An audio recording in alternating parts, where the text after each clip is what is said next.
Let's take a look here at how to use a triple beam balance, or in this case, it actually has a fourth beam. If you look over the top, this is a 4-beam balance, but it works the exact same way as a triple beam balance. So when you look when it's at rest, this line on the lever arm lines up with the 0 mark on the scale, on the balance. And if we add a weight to the scale end, it pulls this lever arm down. So now when we look back, the lever arm is above the 0 line. And what we need to do is adjust these different levels so that this is level at 0 again, and then this will tell us the weight. And the way that it works is there's 4 different beams here. We have a 100-gram beam in the back. So if I move this, and you'll feel it click in, it actually clicks into place.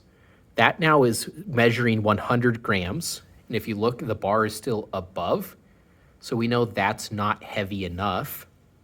And if we slide this over again, it clicks into place at 200 grams, which is too heavy. It dropped to the bottom. So we'll move this back till it clicks in on 100 grams. And now we'll move the 10-gram slider, which is that second bar. So now we have 110, 120, still above, 130, drops below. So this tells us that the weight is between 120 and 130 grams. The mass of that is between 120 and 130 grams. So next we'll move the 1-gram slider. 121, 122, 123, 124, 125, 126,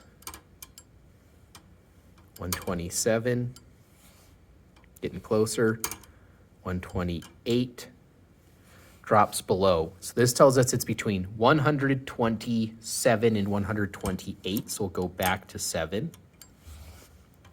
And then we'll move our 0.1 slider until it's level.